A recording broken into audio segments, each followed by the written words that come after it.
Hey, Frank, I wanted to ask you about LeBron and AD in the matchup with Houston. What do you see as compared to Portland, right? Playing the two bigs, mostly on AD, start with him. How do you see the matchup for him against guys that are going to be smaller and a little bit more up into his body?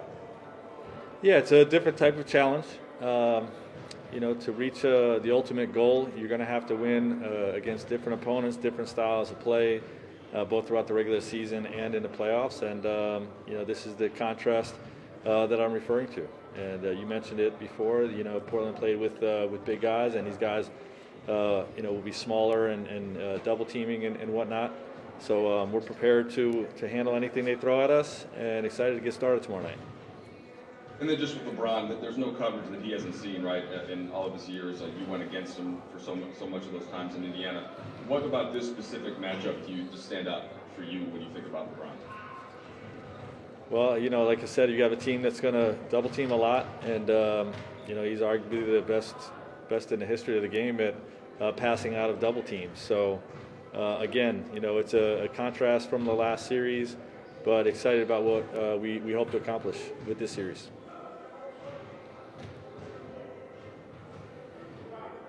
All right, over to Dave. Hey Frank, what can you glean from that game you played against the Rockets back, I guess it was February? It was kind of the start of this lineup shift for them, and obviously you guys lost, but I don't know what you could learn from that and apply to this series. Well, it's a regular season game, so you don't overreact to any regular season game. Come playoff time, it's a different approach entirely. In studying that game, we did a lot of things, sort of experimenting with perimeter double teams, and we did that throughout the season. Some things we liked, some things we didn't, and you learn from those lessons and take it into this series in terms of formulating your plan. I do know that we turned the ball over way too much in that game. That was probably the biggest thing that cost us. But some things that we'll do very differently. Throughout this playoff series, as opposed to a game in the middle of February.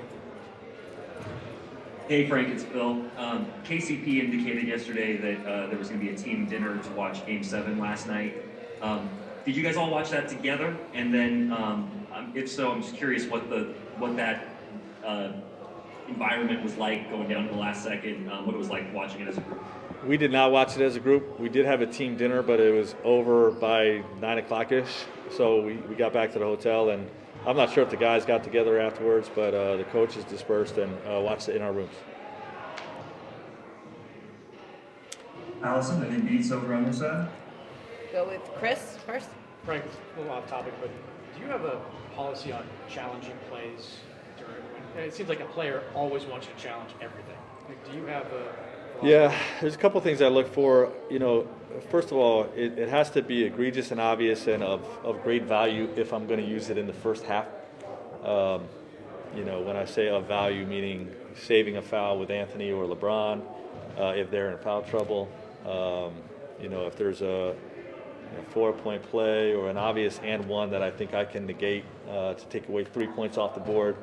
I may use it, but I really prefer to save it for the second half, even the fourth quarter, just to see what happens. And the analytics people tell me I should use it every game, but if you have that approach of holding it till crunch time, you're not going to use it every game. So it just is what it is. Do you have guys that you absolutely trust when they say I didn't commit the foul, and guys that you absolutely do not trust? I don't trust any of my players. That's a joke. So, Go with Kyle Goon, please. Probably hinted at this in the last week, but is a starting lineup change a real possibility for you tomorrow? And if, depending on your answer, how important is it in this series when the rosters are so starkly differently built in terms of size? Is it going to be to bend their will to match the rotations and lineups you want? We'll see tomorrow night. Yeah, I'm not going to reveal my hand. We have the ability to play with Anthony at the 5 or with two big guys out there with Anthony together. And, we played a blend of both in every game all year. And, we'll see how the series plays out. Tanya Ganguly. There was was a fatigue factor in the last series with Portland having not had very much rest before they played you guys, and you guys being able to sort of preserve your guys through the seeding games. Now you're facing a team that just played a Game 7 and has one day off and then gets right back into it. Do you think you can, is that something that you will look to sort of take advantage of again?